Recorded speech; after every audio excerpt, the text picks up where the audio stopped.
एक कौवा ने बताया कि ये 3 प्रकार की स्त्रियां जिस घर में जाती हैं तो वह लक्ष्मी का रूप कहलाती हैं। नमस्कार दर्शक बंधु, आज की कहानी भी आपके लिए अति उत्तम और शिक्षाप्रद है, जिसमें आज बात करेंगे उन 3 स्त्रियों के बारे में कि वह 3 लक्षणों वाली स्त्रियां जिस घर या परिवार में जाती हैं वह लक्ष्मी का रूप कहलाती हैं। बंधु, वह 3 लक्षणों वाली स्त्रियां कौन सी हैं जो हम इस वीडियो में आपको बताने का पूरा प्रयास करेंगे। आपसे निवेदन है, हमारी कहानी के लिए ध्यान पूर्वक शुरू से अंत तक ही श्रवण करें, क्योंकि ये कहानी हाल में ही शादी हुई स्त्रियों के लिए बहुत ही महत्वपूर्ण है और उनके जीवन में ये कहानी बहुत ही काम आएगी। चलिए बंधु, शुरू करते हैं ये कहानी और जानते हैं उन 3 प्रकार की स्त्रियों के बारे में जिन्हें लक्ष्मी का दर्जा प्राप्त होता है। दर्शक बंधु, एक समय की बात है, किसी जंगल में एक कौवा अपनी पत्नी कौवी के साथ में रहता था। वह कौवी अपने पति कौवा से किसी न किसी बात को लेकर के झगड़ा करती रहती थी और पूरा दिन गुजर जाता। वह कौवी अपने पति कौवा से बोलती भी नहीं थी। कौवा अपनी पत्नी से बहुत प्यार करता था, लेकिन वह कौवी कौवा से नफरत ही करती रहती थी। अपनी पत्नी का यह बर्ताव देखकर कौवा बहुत ही परेशान रहता था। सोचता था, मैंने ऐसा कौन सा बुरा काम किया है जो मुझे ऐसी पत्नी मिली है। ये तो ये भी नहीं समझती कि मैं इसका पति हूं और एक स्त्री के लिए पति के साथ कैसा बर्ताव करना चाहिए। फिर एक दिन कौवा ने अपनी पत्नी से कहा कि हे कौवी, तुम मुझसे इतनी नफरत क्यों करती हो? मेरे मन में आता है कि तुम्हें छोड़कर कहीं चला जाऊं। तब कौवी कहती है, मैं कब चाहती हूं कि तुम हमारे साथ रहो। अरे कल जाने को हो सो आज चले जाओ, मुझ पर कोई फर्क नहीं पड़ता। तब कौवा कहने लगा, अरे तुमसे तो अच्छी उस राजा की रानी है जिस रानी के पति राजा ने छोड़ दिया, फिर भी अपने पति से प्रेम करती रही और अपना धर्म निभाती रही। और एक तुम हो जो मैंने छोड़ने की ही बात की तो तुमने कहा मुझ पर कोई फर्क नहीं पड़ता। तब कौवी ने कहा, जरा हमें भी तो बताओ, किस राजा और रानी की आप बात कर रहे हो? हम भी तो जाने कि वो रानी कितना प्रेम अपने पति से करती थी। बंधु, तब कौवा कहता है कि हे प्रिय, आओ हम तुम्हें उस राजा और रानी की कहानी सुनाते हैं कि वह रानी अपने पति राजा से कितना प्रेम करती थी, और साथ ही साथ ये भी आपको बताएंगे कि ये 3 प्रकार की स्त्रियां जिस घर या परिवार में जाती हैं तो वह लक्ष्मी का दर्जा हासिल कर लेती हैं, अर्थात उन्हें लक्ष्मी का रूप माना जाता है। आपसे निवेदन है, जरा कहानी ध्यान से सुनना, तब मैं अपनी कहानी आरंभ करूंगा। तब कौवी ने कहा, ठीक है, मैं तुम्हारी कहानी पर ही ध्यान दूंगी, अब तुम जल्दी से कहानी सुनाओ। दर्शक बंधु, कौवा कहता है, ठीक है, मैं अपनी कहानी आरंभ करता हूं। और कहानी आरंभ करने से पहले मैं आपको यह भी बता दूं कि संसार में जो नई दुल्हन जिनकी हाल में शादी हुई हो या और कोई स्त्री इस कहानी को ध्यान से सुनेगी तो उसके जीवन में खुशियां ही खुशियां भर जाएंगी और उसे भी परिवार में लक्ष्मी का दर्जा प्राप्त होगा। चलिए अब कहानी पर ध्यान दीजिए। कौवा कहता है कि हे कौवी, बहुत पुरानी बात है, एक बार कश्मीर में एक राजा राज्य करता था और अपनी प्रजा का विशेष तरीका से ध्यान रखता था। प्रजा उसके राज्य में खुशहाल थी, किसी को किसी बात से कोई दुख नहीं था। वह राजा जो था उसे शिकार खेलने का बहुत ही शौक था। एक दिन जब वह जंगल में शिकार खेलने हेतु बहुत दूर चला जाता है, क्योंकि उसके लिए एक ऐसा जानवर मिल गया जिसको वह मारना चाहता था, तो वह उसके पीछे भाग खड़ा होता है और इतनी तेजी से भागता है जैसे कि वह पहले कभी नहीं भागा होगा और शायद कभी भागेगा भी नहीं। बंधु, उसने उस जानवर को बार बार मारने की बहुत कोशिश की, पर हर बार उसका निशाना चूकता ही गया। वह उसको मारने के लिए बहुत ही उतावला हो रहा था, परंतु हर बार वह असफल होता जा रहा था, जिसकी वजह से वह और तेजी से उसके पीछे दौड़ने लगा, भागने लगा। वह उसके पीछे इतनी दूर निकल गया था कि उसके नौकर उससे बहुत पीछे छूट गए। वह इतने पीछे छूट गए कि ना तो वे उसको दिखाई दे रहे थे और ना ही उसको वह सुन पा रहे थे। अब वह राजा भागते भागते बहुत ही थक गया था। जब उस पर भागा ही नहीं गया तो वह रुक गया, और रुक करके उसने देखा कि वह तो एक बहुत सुंदर बगीचे में निकल आया है। जहां पर वह खड़ा था वह एक सुंदर बगीचे में खड़ा था, और उस बगीचे के साथ साथ ही एक सड़क भी जाती थी, जिस पर एक लड़की अकेली चली जा रही थी। राजा उस लड़की को देखता है तो चौंक जाता है, सोचने लगा, ये अकेली लड़की क्यों जा रही है, चलो इससे पूछना चाहिए। फिर वह राजा लड़की के पास में जाता है और कहने लगा, यकीनन हमारी शादी के बाद तुम्हारी जैसी पत्नी होती तो मैं इस जंगल में नहीं छोड़ता, चाहे कुछ भी हो जाता। तब वह लड़की राजा से गुस्से में बोली, क्या सचमुच तुम ऐसा करते? राजा ने कहा, मैं ऐसा ही करता। तब उस लड़की ने कहा, राजा साहब तो आप भी हमारी बात ध्यान से सुन लो। मैं किसी तुम जैसे से ही शादी करूंगी और उससे एक बेटा पैदा करूंगी जो तुम्हारी ही बेटी से शादी करेगा। दर्शक बंधु, उस लड़की के तुरंत और होशियार जवाब से राजा को बहुत ही आश्चर्य हुआ, और वह बगीचा छोड़ करके अपने घर चला गया। अपने घर आकर उसने सुंदर लड़की के बारे में जानकारी हासिल करने की बहुत कोशिश की, परंतु कोई भी उसके बारे में कुछ भी नहीं बता पाया। उस राजा ने अपना एक आदमी पास में बुलाया और उससे कहा कि उस लड़की का सही सही पता लगा करके आओ, मैं उसके बगैर अब जी नहीं सकता।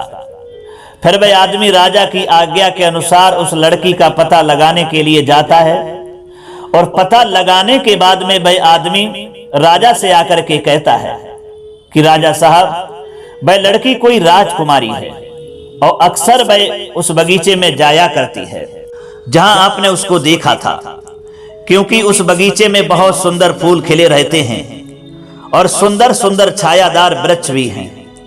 इसलिए वह लड़की उस बगीचे में उनको देखने के लिए अक्सर जाती रहती है। बंधु, कौवा कहता है कि हे कौवी, जब कश्मीर के राजा ने यह सुना तो वह बोला, मैं उसी से शादी करूंगा।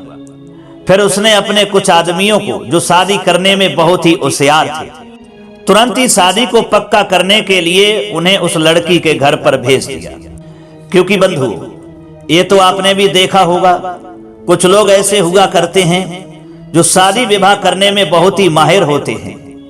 वह किसी लड़के की शादी ना हो तो लड़की पक्ष के घर पर जाते हैं और इतनी इतनी ऊंची बातें करते हैं, इतना इतना झूठ बोलते हैं कि झूठ को भी सच साबित कर देते हैं और लड़की पक्ष वालों को शादी करने पर मजबूर ही कर देते हैं। बंधु, फिर वह आदमी तुरंत ही राजा की आज्ञा लेने के बाद राजकुमारी के घर चल देते हैं, और जैसे ही राजकुमारी के देश पहुंचे तो उन्होंने वहां के राजा से मिलने की इच्छा प्रकट की। वहां के राजा ने सम्मान सहित उनको अपने पास बुलाया। जब वह आदमी राजा के समक्ष पहुंचते हैं तो उन्होंने उस राजा को झुक करके प्रणाम किया और कहा कि हम अपने राजा की तरफ से एक खास वजह से आपके पास में आए हुए हैं। राजा ने पूछा, कहिए भाई कौन सी वजह है? तब उन आदमियों ने बताया कि राजा साहब, वह वजह मैं सबके सामने आपको नहीं बता सकता। हम आपसे प्रार्थना करते हैं कि आप हमसे अकेले में बात करें, जहां केवल आप और हम हों और आपका महामंत्री हो।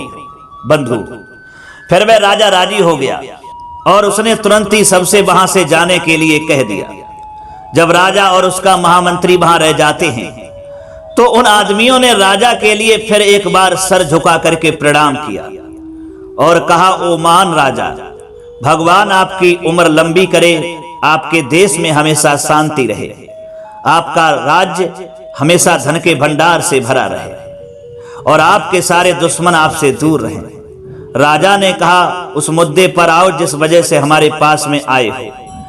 तब वह आदमी कहने लगे, राजा साहब, हमको हमारे कश्मीर के भले और कुलीन राजा ने अपने लिए आपकी बेटी के रिश्ते के लिए भेजा है, जिसकी सुंदरता के चर्चे दूर दूर तक फैले हुए हैं।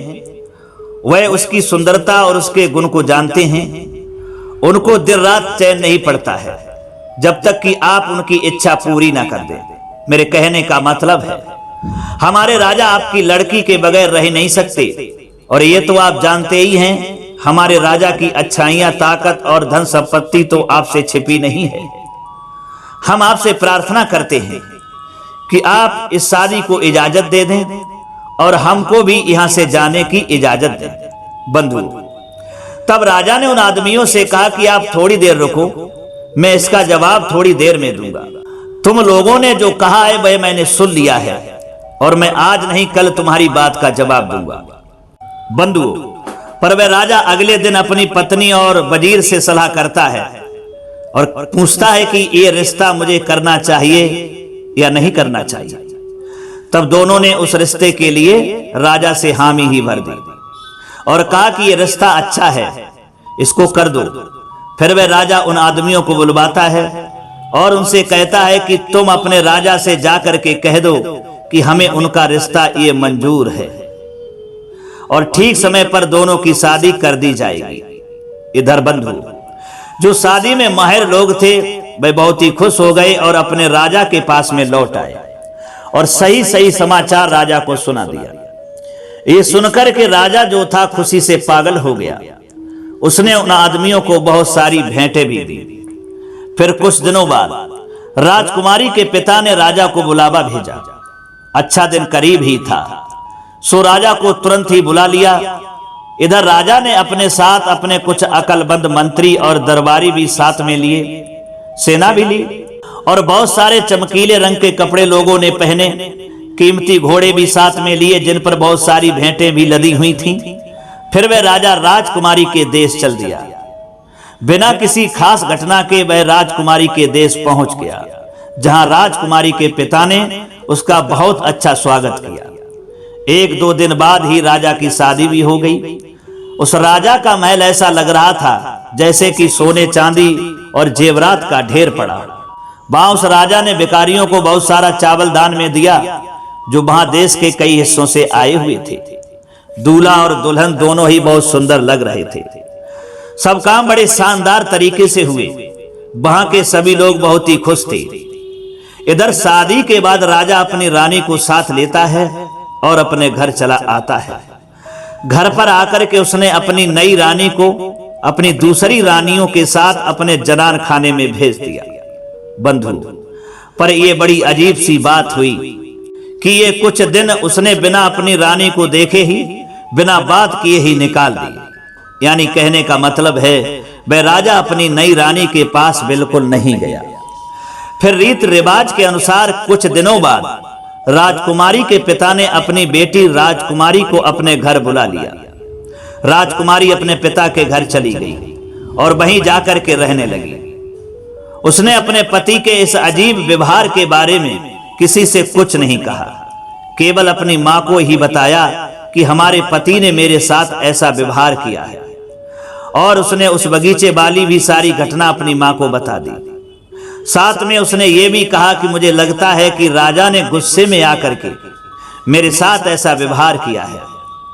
तब उस राजकुमारी की मां ने कहा कि बेटी तुम चिंता मत करो, सब कुछ ठीक ही हो जाएगा, थोड़ा इंतजार करो, क्योंकि कहते हैं इंतजार और सब्र का फल बहुत ही मीठा होता है। भगवान तुम्हारी हर तरह से मदद करेगा। कौआ कहता है अपनी पत्नी कौवी से कि हे प्रिय, राजकुमारी को अपने पिता के घर में अब रहते रहते 3 साल व्यतीत हो गए और कश्मीर के राजा ने अपनी पत्नी के बारे में कोई हाल खबर उधर नहीं ली। फिर वह राजकुमारी अपने पिता के पास में एक दिन गई और उसने अपनी यात्रा पर जाने की इच्छा प्रकट की। कहा कि पिताजी मैं घूमने जाना चाहती हूँ, मेरे साथ में जाने के लिए एक वजीर और कुछ सिपाही दे दो ताकि मैं अपनी हैसियत के अनुसार यात्रा कर सकूं।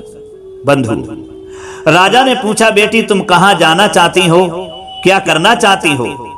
तब राजकुमारी ने कहा पिताजी मैं दूसरे देश घूमना चाहती हूँ, खास करके आपके अधीन जो पड़ोस में राज्य हैं उन राज्यों में घूमना चाहती हूँ और ये काम मैं आसानी से कर सकूं, इसलिए आपकी सहायता चाहती हूँ। तब उस राजा ने आश्चर्य से कहा, पर तुम एक स्त्री हो और जवान भी हो, सुंदर भी हो, ऐसे तुम ये यात्रा कैसे कर सकती हो? अरे जब लोग तुमको बिना माता पिता के देखेंगे तो तुम्हें देख करके सब आश्चर्य करेंगे, कहेंगे ये लड़की तो बिना माता पिता के अकेली घूम रही है। नहीं नहीं, ये ठीक नहीं है। मैं तुम्हें इस यात्रा की इजाजत नहीं दे सकता। अगर मैं ऐसा करूंगा तो ये मेरी बहुत बड़ी गलती होगी। तब राजकुमारी बोली, कोई बात नहीं पिताजी, मैं अकेली ही चली जाऊंगी, क्योंकि मैंने जो ठान लिया है वह तो मैं करके ही रहूंगी। राजा उसकी जिद से अच्छी तरह वाकिफ था। तब राजा दुखी होकर के बोला, अगर ऐसा है तो मुझे हाँ करनी ही पड़ेगी, पर तुम ये जान लो कि ये सब तुम्हें तुम्हारे अपमान और मौत की तरफ ले जाएगा, जिसको सुनकर के मुझे बहुत ही तकलीफ पहुंचेगी। फिर भी बेटी मैं कहूंगा कि तुम पास के देशों में ही जाना, बहुत दूर मत जाना। बंधु, वह राजकुमारी अपने पिता से वादा करती है और फिर वहां से चलने के लिए तैयार हो जाती है। उसके साथ जाने के लिए राजा ने अपना एक बहुत भरोसे का वजीर बुलाया और उसको राजकुमारी का प्लान बताते हुए कहा कि वह उस पर और उसके घूमने पर ठीक से नजर रखे। कुछ दिन बाद राजकुमारी वहां से दोस्तों चल देती है। उसके साथ राजा का वह भरोसे वाला वजीर भी था, बहुत सारे सिपाही थे और नौकर चाकर भी थे। सबसे पहले वह एक बहुत छोटा देश में जाती है जिसका राजा उसके पिता के अधीन था। उस राजा के लिए पता चलता है कि हमारे बड़े राजा की बेटी आई है, तो सुनते ही वह बड़े राजा की बेटी से मिलने के लिए आ जाता है और उसकी बड़ी इज्जत के साथ उसको अपने राज्य में लेकर के आया। उसके स्वागत में उसने एक बहुत बड़ी दावत का इंतजाम भी किया। फिर वह राजकुमारी वहां कुछ दिन ठहरती है और फिर अपनी यात्रा पर आगे चल देती है। इस तरह से उसने अपने राज्य के बराबर के जो भी लगे हुए राज्य थे वह उसने सारे घूम लिए और उन राजाओं और उनके राज्यों के बारे में भी जान लिया। आखिर वह अपने पति के देश यानी फिर कश्मीर आ पहुंची। उसने उस देश को भी देखना चाहा, उसका दरबार, उसका बाजार, उसका व्यापार और भी जो कुछ जानने के लायक था सब कुछ देखना चाहा। फिर उस राजकुमारी ने उस राजा को एक संदेश भेजा। उसमें लिखा कि तुमसे मिलने के लिए बड़े राजा की बेटी आई है, जिसको तुम पहले कभी टैक्स दिया करते थे। अभी वह शहर की दीवार के बाहर तुम्हारा इंतजार कर रही है और उस शहर को देखना चाहती है। बंधु, कश्मीर के राजा को जब यह संदेश मिलता है तो वह अपने वजीर को साथ लेता है, कुछ लोगों को भी साथ में बुलाता है और उस राजकुमारी के डेरा पर आ जाता है। फिर तुरंत ही आदर सहित वह उस राजकुमारी को अपने महल में ले गया और उससे अपने खास मेहमानों की तरह उसकी इज्जत की, उसके साथ व्यवहार किया। फिर उस राजा ने राजकुमारी के लिए एक खास महल में ठहराया, जिसकी दीवारों पर दुनिया की बेहतरीन कपड़े सजे हुए थे, जिसके फर्श पर कीमती कालीन बिछी हुई थी। उसको सबसे स्वादिष्ट खाना पेश किया गया। शाही नौकरों को हुक्म था कि वह हमेशा इस राजकुमारी के पास ही रहें, कभी इनको अकेला ना छोड़ें। बंधु, इतना अच्छा इंतजाम देख करके वह राजकुमारी दंग रह गई और बहुत ही खुश हुई। शाम को उसने राजा को और सबके लिए बहुत बहुत धन्यवाद दिया और राजा से वादा किया कि वह अपने पिता को इस बारे में सब कुछ बताएगी। फिर अगले दिन बातों ही बातों के बीच में उसने कश्मीर के राजा से कहा, मैं आपसे अकेले में कुछ बात करना चाहती हूँ, आप कमरे में चलिए। राजा ने सोचा कि शायद ये मेरे राज्य के संबंध में बड़े राजा का कुछ संदेश लाई हो, इसलिए वह कमरे में चला गया। पर इधर क्या था कि राजकुमारी को उससे प्यार हो गया था। सो यही कहने के लिए उसने उस राजा को अकेले में बुलाया था। उसने कहा कि महाराज, हमें यहीं कुछ दिन रहने की इजाजत दो और आप हमसे बराबर मिलते रहो, क्योंकि मैं आपसे बहुत प्रेम करती हूँ। बंधु, उसकी सुंदरता और अच्छा व्यवहार देख करके राजा ने उसकी इस बात की इजाजत दे दी। अब वहीं अक्सर उसके पास आने जाने लगा। इस तरह से राजकुमारी को वहां रहते हुए महीने बीत गए। बंधु, फिर उस राजकुमारी ने उस राजा से अपने घर जाने की एक दिन इच्छा व्यक्त की और कहा कि मुझे कुछ और भी काम घर पर है, जो उसे मुझे पूरा करना है। मैं अपने घर जाना चाहती हूँ। तब उस राजा ने कहा, ठीक है जाओ, लेकिन जल्दी फिर लौट आना, क्योंकि मैं भी तुमसे प्रेम करता हूं। अधिक समय तक तुम्हारे बगैर मैं रह नहीं सकता। बंधु, तब उस राजकुमारी ने अपनी याद के लिए एक अंगूठी उस राजा को दी और उससे कहा कि हमें भी अपनी अंगूठी और ये रूमाल दे दो। तब उस कश्मीर के राजा ने अपनी अंगूठी रूमाल निकाल करके चूमते हुए उस राजकुमारी को दे दिया। फिर राजकुमारी कश्मीर के राज्य को छोड़ करके अपने देश में चली आई। जब घर पर पहुंची तो मां ने देख करके बेटी का स्वागत किया। इधर जब उसके पिता राजा को पता चला कि हमारी बेटी कई दिनों से यात्रा करने के बाद में लौटी है, तो वे पिता अपनी बेटी से आकर के मिला और यात्रा के बारे में हाल पूछा। बेटी ने बताया, पिताजी मेरी ये यात्रा घूमने की बहुत ही सुखद यात्रा रही है, मुझे किसी तरह की कोई परेशानी नहीं हुई। अपनी बेटी को सही हाल में देख करके वह राजा बहुत ही प्रसन्न हुआ। इधर वह राजकुमारी की जो इच्छा थी कश्मीर के राजा से मिलने के लिए गई थी, जो उसका रियल पति था, जिसके साथ उसका विवाह हुआ था, लेकिन उस राजा को पता नहीं था कि ये मेरी ही पत्नी है, क्योंकि उस राजा ने अपनी राजकुमारी का चेहरा देखा ही नहीं था, न उससे मिला था। सो उस राजकुमारी की इच्छा जो थी वह पूरी हो चुकी थी, वह गर्भवती हो चुकी थी और कुछ ही समय के बाद में बच्चे को जन्म देने वाली थी। उसके गर्भवती होने का सारा रहस्य उसकी मां को मालूम था। धीरे धीरे समय बीतने के बाद जब उस बच्चे को जन्म लेने का समय आया, तो उस राजकुमारी ने एक पुत्र को जन्म दिया, जिसका नाम सबरंग रखा गया। राजकुमारी तो बहुत ही खुश थी, लेकिन जब उसके पुत्र होने के बारे में उसके पिता को पता चला, तो पिता ने आकर के अपनी बेटी से पूछा, बेटी क्या तुमने कोई गलत काम किया है जो तुमने एक पुत्र को जन्म दिया है? मुझे तो ऐसा ही लगता है कि तुमने गलत कदम उठाया है, पता नहीं किस पाप को तुमने जन्म दिया है। अरे मुझे ये पहले ही पता होता तो मैं तुम्हें घूमने के लिए बाहर नहीं भेजता। मैं तो पहले ही सोचता था कि जवान लड़की को घर से बाहर भेजने का यही परिणाम हो सकता है। तुम्हारे जाने के बाद बेटी मैंने सोचा था कहीं मुझे ऐसा दिन ना देखना पड़े जो आज मैं देख रहा हूं। अब मैं इस समाज में मुंह दिखाने के लायक नहीं हूं। मैं समाज के लिए क्या बताऊंगा, क्या समझाऊंगा कि इस बेटे का बाप कौन है। जी में तो आता है कि मैं मर जाऊं। बंधुओं, उस राजा के लिए जब अपनी बेटी से ऐसा कहते हुए रानी ने सुना, तो वह भाग करके राजा के पास में आई और कहा कि स्वामी, ऐसी कोई बात नहीं है, इस बेटे का जो पिता होना चाहिए वही है। इसने ऐसा कोई अपराध नहीं किया है जो आपको बदनामी सहनी पड़े और आपका सर समाज के सामने झुक जाए। ऐसा कोई गलत काम आपकी बेटी ने नहीं किया है। राजा ने पूछा, रानी ऐसा कैसे हो सकता है? तब रानी ने बताया, महाराज ये जब पड़ोस के देश घूमने के लिए गई थी, तब ये अपने पति के देश भी गई थी और इसने अपने पति को दूसरी लड़की बनकर के बात करके उनसे प्रेम करने लगी और वह राजा भी इसे दूसरी लड़की समझकर अपार प्रेम करने लगा। कुछ दिन तक वहां रही और वहीं इसका पति ही राजा उस बेटे का बाप है, क्योंकि आपकी बेटी को यात्रा करने का यही उद्देश्य था, इसलिए आपसे इसने इजाजत मांगी थी। सो इसने अपना उद्देश्य पूरा कर लिया है। अब आपको परेशान होने की कोई जरूरत नहीं है। बंधु, ये सुनकर के उस राजकुमारी के पिता का दुख और क्रोध शांत हो गया और अपने देवते की खुशी में घर पर सहनाइयां बजवाईं, बहुत कुछ दान भी लुटाए और अपनी बेटी की चतुराई और बुद्धि की बहुत प्रशंसा भी की। इधर बंधु, वह बेटा जो था सबरंग धीरे धीरे बड़ा होने लगा। उसके नाना उस राजा ने अच्छी तरह से शिक्षा दीक्षा करवाई और नई नई कलाएं सिखाई। विज्ञान की शिक्षा भी दी गई, जो कि वह लड़का बहुत ही बहादुर और तलवार भी चलाने में निपुण था। राजा अपने देवते को देख करके बहुत ही खुश था।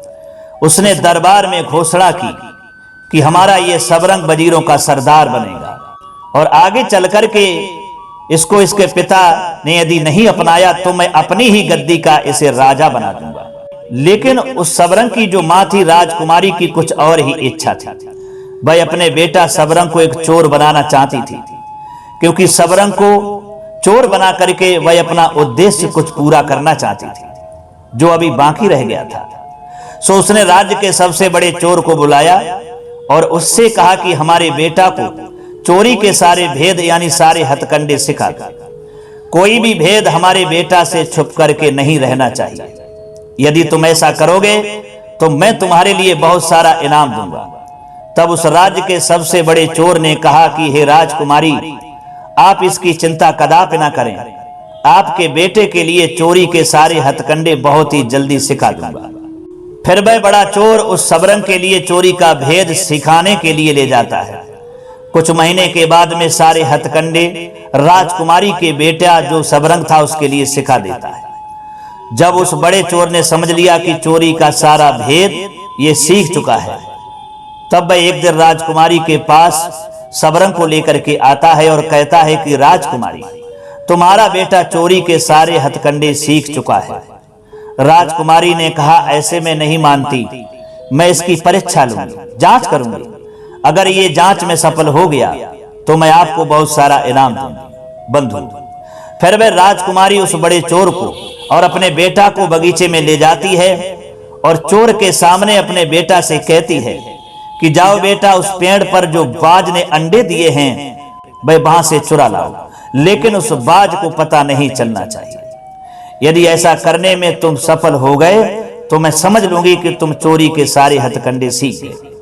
वह बड़ा चोर कहता है, जाओ बेटा, वह बाज के अंडे जो दिखाई दे रहे हैं उनको चुरा करके लाओ, अपनी मां की इच्छा पूरी करो।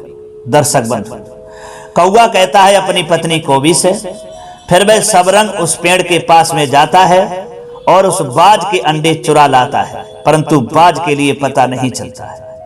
फिर राजकुमारी ने देखा कि एक मजदूर आदमी उस बगीचे की तरफ रास्ते से आ रहा है। तब राजकुमारी ने अपने बेटा सबरंग से कहा कि जाओ बेटा, इस मजदूर आदमी का पैजामा लेकर के आओ।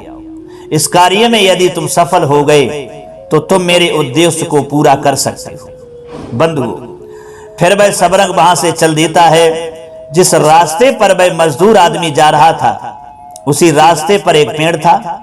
उस पेड़ के नीचे बैठ करके पेड़ के ऊपर की तरफ देखने लगता है।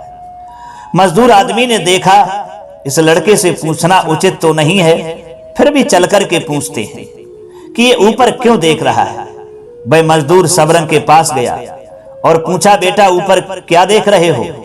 तब सबरंग ने कहा, मेरी मूंगे की माला उस पेड़ पर लटक गई है, मैं उससे खेल रहा था, खेली खेल में वह ऊपर लटक गई है। क्या तुम हमारी माला को उतार करके ला सकते हो? इस काम के लिए मैं तुम्हारे लिए 2 रुपए दूंगा। तब वह मजदूर आदमी कहने लगा, हाँ बेटा, ये काम मैं अभी कर देता हूं। वह मजदूर आदमी उस पेड़ पर फिर चढ़ने लगा। सबरंग ने सोचा ये तो पैजामा पहन करके ही चढ़ रहा है। मैंने तो ये सोचा था जब ये वृक्ष पर चढ़ेगा तो ये पैजामा को उतार कर नीचे रख देगा, परंतु ये तो पैजामे के साथ ही चढ़ता जा रहा है। अब बिना पैजामा के मैं अपनी मां के पास तो नहीं जा सकता। बंधु, फिर उस सबरंग ने दूसरी तरकीब निकाली। उसके लिए एक सरकंडा दिखाई दिया। उस सरकंडे को उठा करके जहां चींटियां रेंग रही थीं, उस सरकंडे का मुंह चींटियों की तरफ कर दिया। कुछ ही समय में बहुत सारी चींटियां सरकंडे में भर गई। फिर उसने सोचा इस सरकंडे को लेकर के उस आदमी के पास जाऊं। वही हुआ। वह सबरंग भी उस पेड़ पर चढ़ने लगा। चढ़ता हुआ उस आदमी के नजदीक पहुंच गया और उस सरकंडे का मुंह उस आदमी के पैजामे की तरफ खोल दिया। सारी चींटियां पैजामे में भर गईं। मजदूर आदमी ने सोचा मेरे पैरों में कुछ काट रहा है। चींटियों को जब देखा तो उसने तुरंत पैजामा निकाल करके जमीन पर फेंक दिया। जो सबरंग यही तो चाहता था। वह पेड़ से नीचे उतरा और उस पैजामों को लेकर के अपनी मां के पास में आ गया। ये देख करके वह राजकुमारी बहुत ही प्रसन्न हो गई और उस बड़े चोर को धन्यवाद दिया। फिर उसके लिए बहुत सारी भेंटें भी दी। बंधु, एक दिन वही सबरंग कुछ दोस्तों के साथ बगीचे में खेल रहा था तो उसके एक दोस्त ने सबरंग से पूछा, तेरा पिता कौन है? इसके बारे में सबरंग को कुछ पता नहीं था कि मेरा पिता कौन है। वह तुरंत अपनी मां के पास आता है और कहता है कि मां, हमारा पिता कौन है? तब उस राजकुमारी ने कहा, बेटा, कश्मीर का राजा तुम्हारा पिता है, उसने मुझे छोड़ दिया है। सबरंग कहने लगा, मां तो हमारे नाना से कहकर इस बेइज्जती का बदला उनकी तलवार से क्यों नहीं लिया? अरे तुमने मुझे पहले बताया होता तो मैं तुम्हारा बदला ले लिया होता। राजकुमारी कहने लगी, बेटा इतनी जल्दीबाजी करने की जरूरत नहीं है। अगर दूसरे साधन हाथ में हो तो इतनी जल्दी भी किसी को मारने की आवश्यकता नहीं है। बेटा अब तुम चतुर और होशियार भी बन गए हो। तुम कश्मीर के राजा अपने पिता के यहाँ जाओ और उनके इतने प्रिय बन जाओ जो वह राजा तुम्हें किसी अच्छी नौकरी पर रख लें और अपनी बेटी की शादी तुमसे करने के लिए मजबूर हो जाए। जब ऐसा करने पर मजबूर वह राजा हो जाए तो तुम मुझे बुला लेना, फिर वह मुझे अपना लेगा और तुम्हें उस गद्दी का उत्तराधिकारी बना देगा। लेकिन बेटा ये काम होशियारी से करना। बंधु वही हुआ। अगले दिन वह सबरंग अपने पिता कश्मीर के राजा के यहाँ चला जाता है और वह वजीर के लड़का से फिर दोस्ती कर लेता है। इतनी गाढ़ी दोस्ती हो गई कि वह वजीर का लड़का उसके लिए कुछ भी करने को तैयार था। फिर एक दिन उसने अपने वजीर के लड़का दोस्त से कहा कि अपने पिता से कहकर के हमें भी इस राजा के यहाँ अच्छी नौकरी दिलवा दो। वजीर के बेटा ने अपने पिता से कहा। वजीर ने जाकर के राजा से कहा कि राजा साहब हमारे बेटा का जो दोस्त यानी सबरंग है वो आपके यहाँ नौकरी करना चाहता है। दोस्तों तब राजा ने उस सबरंग के लिए पास बुलाया। उसकी तंदुरुस्ती चाल ढाल देख करके राजा बहुत ही प्रभावित हुए। उस सबरंग से कहा, बताओ तुम कौन सी नौकरी करना चाहते हो। तब उसने कहा, राजा साहब मैं आपकी सेवा करना चाहता हूं। राजा ने उसकी चतुराई और होशियारी को देख करके उसे अपनी सेवा के लिए रख लिया। अब उसे अच्छी नौकरी मिल चुकी थी। इधर सबरंग ने अपनी सेवा से उस राजा को बहुत ही खुश कर रखा था। एक दिन की बात है, सबरंग ने विचार किया अब अपनी शिक्षा का प्रयोग करना चाहिए। तो सबरंग ने चोरी का काम शुरू कर दिया। कभी तीसरे दिन कभी चौथे दिन चोरी करने लगा और जो भी चोरी करता था वह सारा माल राजमहल के बाहर एक गड्ढे में छिपा देता था। रात को चोरी का काम करता था और सुबह ही अपनी ड्यूटी पर पहुंच जाता था। अब तो वह रोज चोरी करने लगा। प्रजा के लोगों को भी पता चल गया। कभी किसी के घर में चोरी, कभी किसी के घर में चोरी जब होने लगी तब प्रजा के लोग शिकायत को लेकर के राजा के पास पहुंचने लगे। कोई कहने लगा आज हमारे घर पर चोरी हो गई, कोई कहने लगा आज हमारे घर पर यह चोरी हो गई। ये सुनकर के राजा बहुत परेशान हुआ। उसने तुरंत कोतवाल को बुलाया और कहा कि लोगों के घर में किसी न किसी के यहाँ चोरी हो जाती है, उस चोर का पता लगाओ और उसे तुरंत पकड़ करके हमारे पास पेश करो। बंधु कौआ कहता है अपनी पत्नी कौवी से कि हे प्रिय, अगले दिन कोतवाल रात्रि होने से पहले ही हर चौराहे पर पुलिस लगवा देते हैं।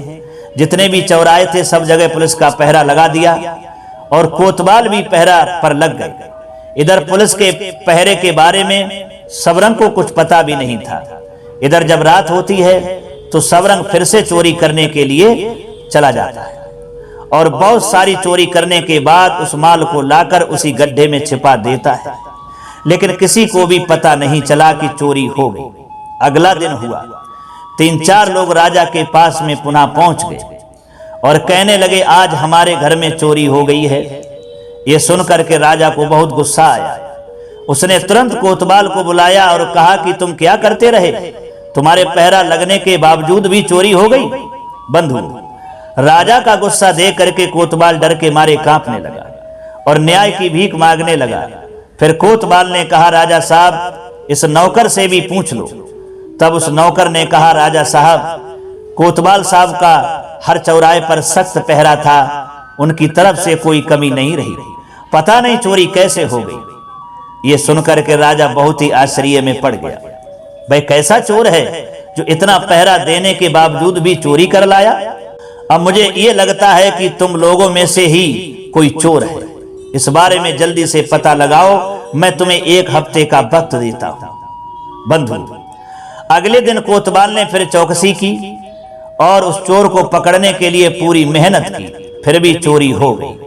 कहने का मतलब है कोतवाल अपने सारे पुलिस फोर्स को लेकर के चोर की तलाश जारी रखी, फिर भी चोर को नहीं पकड़ पाया। इधर सबरंग को चोरी करने की लालसा बढ़ती जा रही थी। अब तो गांव वाले सब घबरा चुके थे, पूरी रात जागते रहते थे। कहीं ऐसा ना हो आज हमारे ही घर पर चोरी हो जाए। लेकिन सबरंग इतना माहिर था, फिर भी चोरी कर लाता था। इसी तरह से एक हफ्ता गुजर गया, लेकिन कोतवाल साहब उस चोर को नहीं पकड़ पाए। हफ्ते के अंतिम दिन राजा ने कोतवाल से कहा, कहो चोर पकड़ पाया है या नहीं। कोतवाल ने मना कर दिया। राजा ने कहा, तो फिर अब क्या करूं। पूरे शहर में खलबली मची हुई थी। ऐसा कौन सा चोर है जो इतना सख्त पहरा देने पर भी चोरी कर लेता है। अब मुझे क्या करना चाहिए। कोतवाल ने कहा, जो कुछ भी हम कर चुके हैं उससे भी ज्यादा तो अब कर भी नहीं सकते हैं। राजा बोला, ये तो तुम ठीक कह रहे हो, पर तुम अब की बार हमारी सेना लेकर के जाओ और उसको जैसे तुम चाहो इस्तेमाल करो, पर चोर को पकड़ो। बंधु, 7वीं रात को सिपाही और पुलिस वाले सभी पास पास खड़े होकर के चोर को ढूंढने में लग जाते हैं। कोतवाल भी सारी रात पहरा देता रहा, घूमता रहा। इसी इंतजाम के बीच में उसने एक आदमी को नदी के किनारे वाले बगीचे में जल्दी जल्दी जाते हुए देखा। तब वह कोतवाल चिल्लाया, चोर है पकड़ो, और उसके पीछे दौड़ने लगा। जाकर के उसको पकड़ लिया। तब उस आदमी ने कहा, कोतवाल साहब, नहीं नहीं, मैं चोर नहीं हूं, मैं तो गरीब माली की पत्नी हूं जो यहाँ पानी भरने आई हूं। कोतवाल बोला, तुम यहाँ इस समय पानी भरने क्यों आई हो? क्या तुमने शाम को पानी नहीं भरा था? तब उस आदमी ने कहा, मुझे घर पर बहुत काम था, इसलिए मैं नहीं आ पाई। कोतवाल ने पूछा, ठीक है कोई बात नहीं, पर यह बताओ क्या तुमने चोर के बारे में कुछ सुना है या तुम उसके बारे में कुछ जानती हो? तब वह आदमी बोला, हाँ मैं जानती हूं, पर बताने से डरती हूं। कोतवाल ने कहा, ऐसा क्यों? तब वह आदमी कहने लगा, कहीं ऐसा ना हो कि भाई मुझे मार डाले। भाई अभी अभी यहां था और भाई मेरी बहुत सारी सब्जियां भी ले गया है। अगर तुम थोड़ा सा इंतजार करो तो तुम उसे पकड़ सकती हो, क्योंकि वह फिर से यहां आने वाला है। वह उस तरफ से आया था और इस तरफ चला गया। बंधु, कोतवाल ये सुनकर के बहुत ही खुश हो गया। ये तो बड़ी अच्छी खबर है, पर मैं उसको पकड़ूंगा कैसे? यहाँ तो कोई झाड़ी भी नहीं है जहां मैं छिप करके बैठ जाऊं, और अगर उसने मुझे देख लिया तो वह तो भाग जाएगा। माली की पत्नी बोली, कोतवाल साहब घबराइए नहीं, ये तो मेरा पहनावा जो देख रहे हो ना, ये आप पहन लो, मेरी चुनरी को ओढ़ लो और ऐसे आप देखो जैसे तुम यहाँ पानी भरने आई हो। मुझे पूरा विश्वास है वह चोर यहाँ जरूर आएगा और मेरी बाकी बची हुई सब्जियां भी ले जाएगा। जब वह यहाँ आएगा तो तुम उसको पकड़ सकते हो।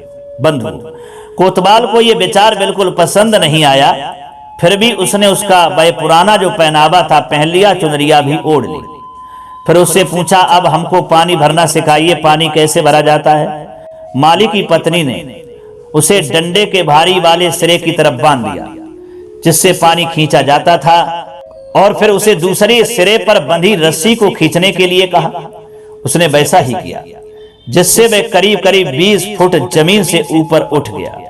उसके बाद माली की पत्नी ने उसके डंडे के दूसरे सिरे को जमीन में गड़े एक छोटे से डंडे से बांध दिया और उसके कपड़े उठा लिए। फिर कुछ समय के बाद में कोतवाल चिल्लाया तो वह माली की पत्नी बोली, चुप रहो, अगर चोर सुन लेगा तो फिर वह इस तरफ नहीं आएगा। तुम्हें डरने की कोई जरूरत नहीं है, ये डंडा अपने आप ही नीचे नहीं गिरेगा।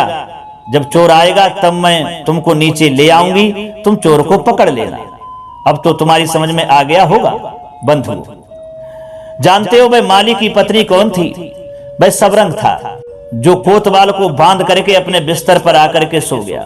इधर आधे घंटे के बाद में जब चोर का वहां दोबारा आने की कोई आशा कोतवाल को दिखाई नहीं दी, तब कोतवाल ने चिल्ला करके अपने आप को उतारने के लिए कहा, तो उसे कोई जवाब नहीं मिला। उसने सोचा कि शायद मालिन की पत्नी की आंख लग गई होगी। फिर कोतवाल चिल्लाया, मुझे नीचे उतारो, लगता है कि चोर अब यहाँ दोबारा नहीं आएगा, मुझे नीचे उतारो, यहाँ तो बहुत ठंडी हवा लग रही है, लगता है चोर कहीं दूसरी जगह चला गया है। इसका भी कोई जवाब कोतवाल को नहीं मिला। तो दुखी होकर के कोतवाल फिर चिल्लाते हैं, अरे ये कौन सी चाल है, लगता है ये माली की पत्नी नहीं थी बल्कि चोर ही खुद था जो हमें यहाँ बांध करके चला गया है। अगले दिन कुछ लोगों ने जाकर के राजा से फिर शिकायत की कि आज हमारे घर पर चोरी फिर हो गई है। इधर राजा ने कोतवाल को बुलवाया, लेकिन कोतवाल का अता पता भी नहीं चला। फिर कोतवाल के लिए ढूंढवाया गया। राजा ने कहा पता लगाओ कोतवाल कहाँ है। एक नौकर पूरे शहर में कोतवाल को ढूंढता फिरा, आखिरकार में उस बगीचे में आ पहुंचा जहां वह बदनसीब कोतवाल रात में चोर पकड़ने के लिए घुसा था। वहां उसको वह एक स्त्री का पहनावा पहने हुए पानी निकालने वाले एक डंडे पर बैठे हुए देखा, जो बेचारा ठंड से जम रहा था। तब उस नौकर ने पूछा, अरे कोतवाल साहब, ये हालत तुम्हारी किसने बनाई है? सारी घटना उस नौकर को कोतवाल ने बता दी। फिर नौकर ने भी सारी बात जाकर के राजा को बताई, परंतु राजा को विश्वास नहीं हुआ। तब नौकर ने कहा, राजा साहब स्वयं चल करके देख लो। जब राजा ने वहां बगीचे में जाकर के उस कोतवाल को पनिहारी के रूप में देखा तो राजा की हंसी नहीं रुकी। फिर उस कोतवाल को वहां से उतारा गया। जब कोतवाल नीचे आए, राजा ने पूछा ये सब कैसे हुआ था? सारी बात राजा को कोतवाल ने बताई और कहा, राजा साहब अब मैं जीना नहीं चाहता हूं। अरे एक मामूली चोर ने मुझे औरत बना दिया। राजा ने समझाया, कोतवाल घबराइए नहीं। फिर दोस्तों वजीर से पूछा कि अब क्या किया जाए? अगर उस चोर को नहीं रोका गया तो हमारे शहर में तबाही मच जाएगी। कोई ऐसा उपाय बताओ जिससे वह चोर जल्दी पकड़ा जाए, नहीं तो हमारे प्रजा के लोग इस शहर को छोड़ करके चले जाएं। तब वजीर ने कहा, नहीं राजा साहब, ऐसा नहीं हो सकता और मैं होने भी नहीं दूंगा। अगर आप मुझे इजाजत दो तो आज इस रात को मैं भी उस चोर को पकड़ने की कोशिश करूंगा जिसने हमारी सबकी शांति छीन रखी है। बंधु, राजा ने वजीर को इजाजत दे दी। जैसे ही शाम हुई, वजीर अपने घोड़े पर चढ़कर के शहर में गश्त के लिए निकल पड़ा। उसने एक गरीब मुसलमान का भेष रखा, पुराना फटा पहनावा पहनकर, सर पर चिकनी सी लाल कसाब पहनकर जाकर एक मिट्टी की झोपड़ी के दरवाजे पर बैठ गया। उसने झोपड़ी के पीछे की दीवार में लगे दिए को जलाया और उसकी मंद रोशनी में मक्का पीसने लगा। घूमते घूमते वजीर उधर से निकला तो उसको पीसने की कुछ आवाज आई। वह वजीर देखने के लिए वहां आया। सोचने लगा इतनी रात में कौन पीस रहा है। वजीर जाता है और पूछता है, अरे भाई कौन हो? तब उस वजीर को जवाब मिला, मैं एक बुढ़िया हूं, मैं यहाँ मक्का पीस रही हूँ। आप इतनी रात में यहाँ क्या कर रहे हो? वजीर ने कहा, अरे मैं अपनी ड्यूटी कर रहा हूँ, मैं एक वजीर हूँ। तब वह बुढ़िया बड़ी दया भरी आवाज में बोली, काश तुम चोर को पकड़ सकते। अभी अभी एक आदमी यहाँ आया था, उसने मुझे बहुत मारा और मेरा सारा मक्के का आटा छीन करके ले गया है जो मैंने अपने खाने के लिए पीसा था। वजीर ने कहा, चोर कहाँ है? वह मुझे बताओ, किधर गया है? तब बुढ़िया ने पहाड़ी की तरफ नीचे को इशारा करते हुए कहा कि इधर गया है। वजीर ने अपना घोड़ा उसी तरफ दौड़ा दिया, पर वहां तो चोर का नामो निशान भी नहीं था। वजीर फिर बुढ़िया के पास में लौट आया और कहा कि आप झूठ बोल रही हो, वहां तो कोई नहीं था। तब बुढ़िया ने कहा, आप अपनी वजीर की ड्रेस पहने घूम रहे हो और उसको पकड़ना चाहते हो, ऐसे आप नहीं पकड़ सकती। तो वजीर ने कहा, तुम बताओ मैं उस चोर को कैसे पकड़ूं? बुढ़िया ने कहा, तुम हमारे कपड़े पहन लो और बुढ़िया का भेष बना करके ये मक्का पीसो। थोड़े समय के बाद वह चोर आता ही होगा, उसे पकड़ लेना। वही हुआ। वजीर साहब ने बुढ़िया के कपड़ों को पहन लिया, उस बुढ़िया का भेष बना करके मक्का पीसने लगी। और जो बुढ़िया के भेष में सबरंग था, उसने वजीर की ड्रेस पहनी और घोड़ा पर सवार होकर के चोरी करने के लिए चला गया। अगले दिन फिर से लोग रोते चिल्लाते राजा के पास गए और अपने घर में चोरी की शिकायत करने लगे। कुछ ने कहा मेरा पैसा चोरी हो गया, कुछ ने कहा मेरे जवाहरात चोरी हो गया, किसी ने कहा मेरा अनाज चोरी हो गया। राजा कहने लगा क्या करूं, बड़े अफसोस की बात है, वजीर को बुलवाओ। बंधु, तुरंत ही एक नौकर वजीर को बुलाने उसके घर भेजा गया। उसके घर जाकर के पता चला कि वजीर का घोड़ा तो बिना वजीर के घर पर आ गया है और इसकी वजह से वजीर का सारा परिवार पागल सा हो रहा था। उनको लग रहा था कि वजीर ने चोर को तो पकड़ लिया था, पर चोर ने उसको मार दिया। बंधु, जब राजा ने यह सुना कि वजीर के घर वाले तो ऐसे कह रहे हैं कि चोर ने आपके वजीर को मारा है, जब राजा ने यह सुना तो वह बहुत दुखी हुआ। उसने तुरंत ही अपना घोड़ा तैयार करने का हुक्म दिया, अपने कुछ नौकरों के लिए बुलाया जिनमें सबरंग भी शामिल था और वजीर को ढूंढने राजा चल दिया। वह बोला ये नहीं हो सकता, इतना अकलमंद और वफादार आदमी इस तरह से मर जाए। एक आध घंटे में सभी उस मिट्टी की झोपड़ी के पास से गुजरते हैं जहां रात को आए मुसलमान बुढ़िया मक्का पीस रही थी। वहां उनको बेचारा वजीर उस मुसलमान बुढ़िया के भेष में फटे कपड़े पहने हुए बहुत ही दयनीय दशा में रोता हुआ मिला।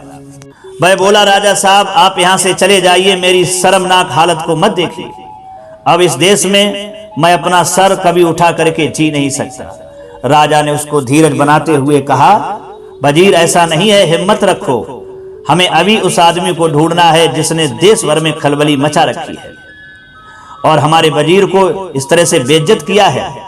फिर राजा ने वजीर को उसके घर छुड़वा दिया। दर्शक भाई, कौवा कहता है अपनी पत्नी कौवी से कि हे प्रिय, अगली रात थानेदार ने राजा से कहा कि उस चोर को पकड़ने की जिम्मेदारी मैं ले सकता हूं, मुझे भी मौका दिया जाए। राजा ने थानेदार को भी मौका दिया, कहा ठीक है, तुम भी अपनी कोशिश कर लो। बंधु, उधर रात को सबरंग ने वजीर की बेटी का भेष धारण किया और इस आशा में कि थानेदार रात के शुरू के समय में वहां आएगा, वजीर के बगीचे में उसका इंतजार जाकर के फिर करने लगा। और इस आशा में थी कि थानेदार रात के शुरू के समय में वहां आएगा, वजीर के बगीचे में उसका इंतजार जाकर के फिर करने लगा। थानेदार भी घूमते हुए उस बगीचे में पहुंच गए। वहां एक सुंदर बेटी को जब देखा तो थानेदार ने पूछा, अरे तू किसकी बेटी है, इतनी रात में यहाँ क्या कर रही है? उसने जवाब दिया, मैं वजीर की बेटी हूँ, तुम्हें क्या चाहिए? थानेदार बोला, मैं चोर को ढूंढने निकला हूं, कल उसने तुम्हारे पिताजी की बेइज्जत की थी और उससे पहले कोतवाल की बेइज्जती की, आज मैं अपनी किस्मत आजमाने निकला हूं। सबरंग बोला, पर अगर तुम्हें वह मिल जाए तो तुम उसका क्या करोगे? थानेदार कहने लगा, मैं उसको जंजीरों से बांधकर जेल में डाल दूंगा और रोज उसको बहुत पीटूंगा। दर्शक बंधु, वह लड़की बोली, थानेदार साहब मैं वह जेल देखना चाहती हूं, मेरी अक्सर ये इच्छा रहती है कि मैं उसे देखूं, पर मेरे पिता ने मुझे उस जेल को कभी दिखाया ही नहीं, देखने ही नहीं दिया। आज मुझे उसे देखने का मौका मिला है, वह दूर तो नहीं है, मुझे उसे दिखा दो ना। बंधु, थानेदार कहने लगा, उसे देखने के लिए तुम्हें किसी और समय का इंतजार करना पड़ेगा, इस समय तो मुझे चोर को पकड़ना है।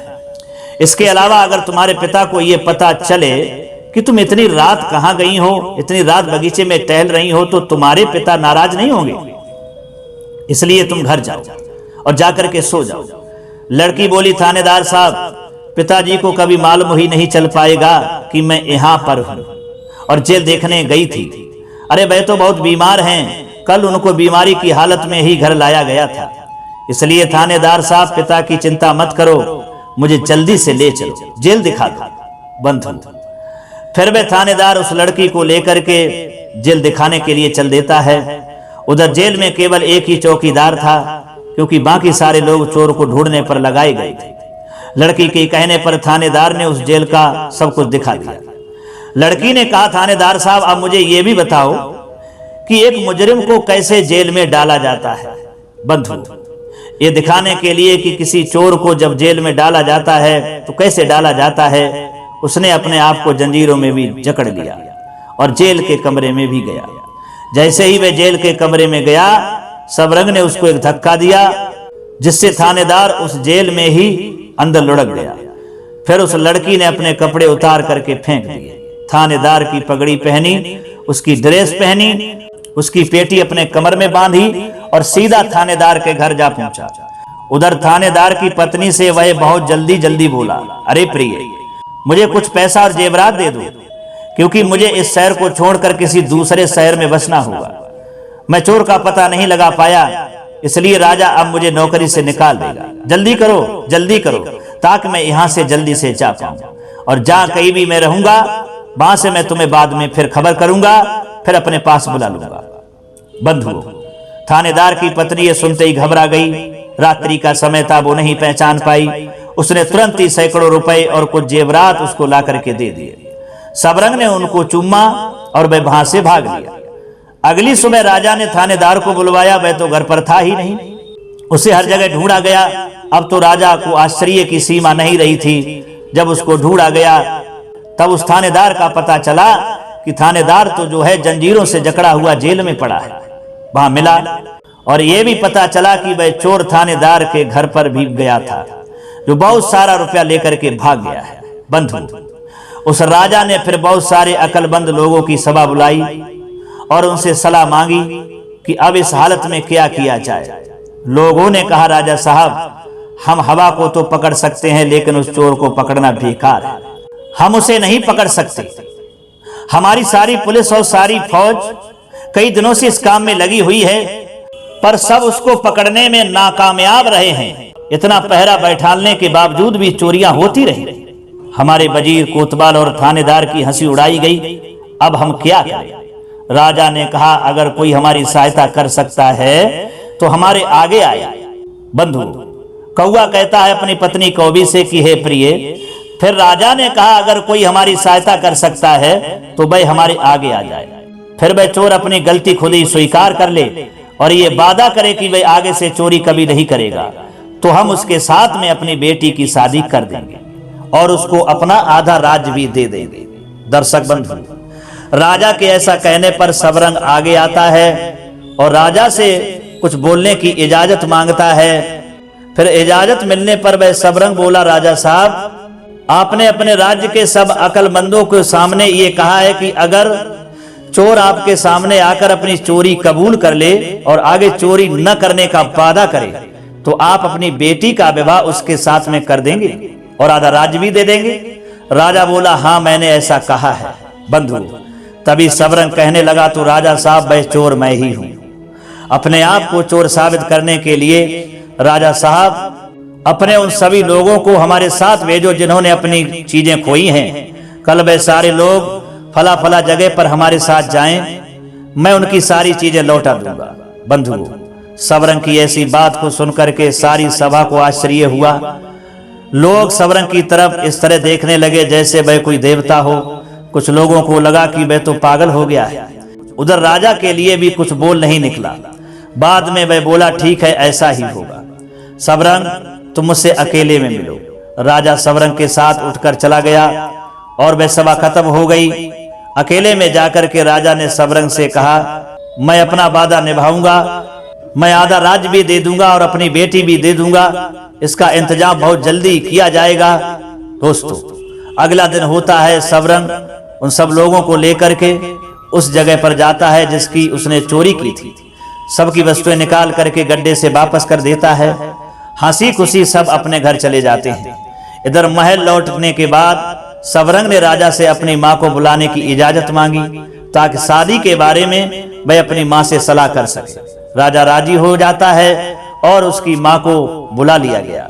बंधु, वह राजकुमारी तुरंत ही वहां आ गई जो सबरंग की मां थी। राजा से मिलने की इजाजत मांगी। राजा ने उसका बड़ी शान से स्वागत किया और इस बात की खुशी प्रकट की कि वह अपनी बेटी को इतने अकलमंद और सुंदर लड़के को दे रहा है। राजकुमारी ने कहा, यह सब राजा साहब की कृपा है, पर यह शादी नहीं हो सकती। राजा ने पूछा, क्यों? तब सबरंग की मां ने कहा, यह ठीक नहीं है कि भाई बहन की शादी हो। राजा बोला, मैं समझा नहीं।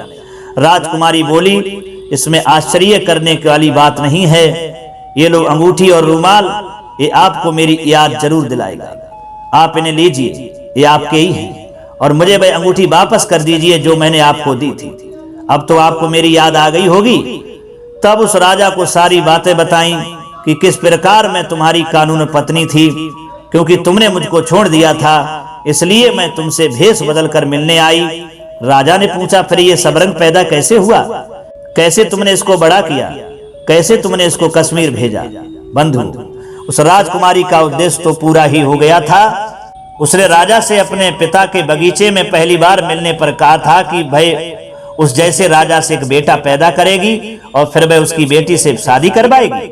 तब कश्मीर के राजा ने राजकुमारी से सलाह कर ली और उसे अपनी पत्नी का दर्जा भी दिया और सबरंग यानी राजकुमार को युवराज घोषित कर दिया और तीनों आराम से वहीं खुशी खुशी रहने लगे। बंधु, कौआ कहता है कि हे कौवी, देख लिया उस राजकुमारी का प्रेम। अरे जिस राजा ने यानी उसके पति ने उसको छोड़ दिया, फिर भी वह राजकुमारी ने हार नहीं मानी। किस तरह से अपनी बुद्धि और ज्ञान से अपने पति के द्वारा ही एक पुत्र को जन्म भी दिया और अंत में उस रिश्ता को भी हासिल कर लिया जिसकी वह हकदार थी। और तुम कहती हो कि छोड़ करके चले जाओ, मुझ पर कोई फर्क नहीं पड़ता।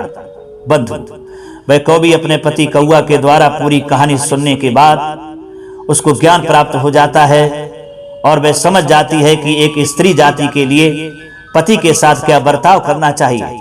फिर वह अपने पति कौआ से माफी मांगती है और कहती है कि मुझे माफ कर दो, मैं तो आपका बहुत ही अपमान कर रही थी। मैं थोड़ी देर के लिए भूल गई थी कि स्त्री के लिए पति क्या होता है।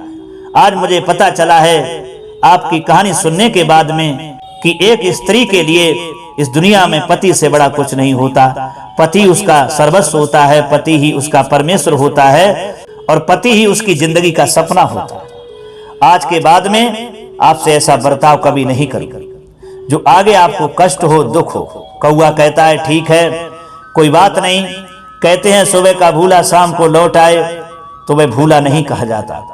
इंसान जब भी सुधर जाए तभी वह इंसान बन जाता है।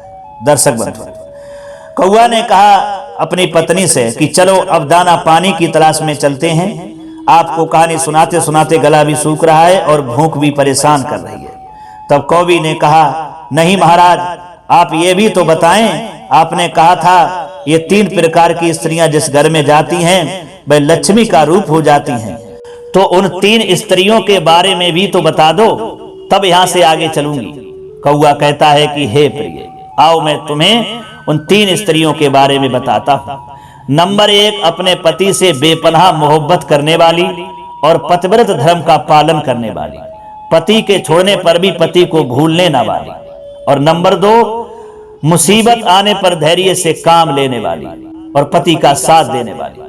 नंबर 3, अपने परिवार में रिश्ते अनुसार सबको इज्जत देने वाली, जो जैसा परिवार में लगता हो उसी तरह उसे इज्जत दे और उनकी सेवा करे। ऐसी ये 3 प्रकार की स्त्रियां जिस घर में जाती हैं उन्हें उस घर में लक्ष्मी का दर्जा प्राप्त होता है। बंधु, अब तो वह कौवी बहुत ही प्रसन्न थी और हंसी खुशी अपने पति कौआ के साथ में भोजन पानी की तलाश में आगे के लिए उड़ जाती है। तो दर्शक बंधुओं, उम्मीद करता हूं इस कहानी से आपको बहुत अच्छा संदेश मिला होगा। इतना समय देने के लिए आपको बहुत बहुत धन्यवाद। जय श्री कृष्णा।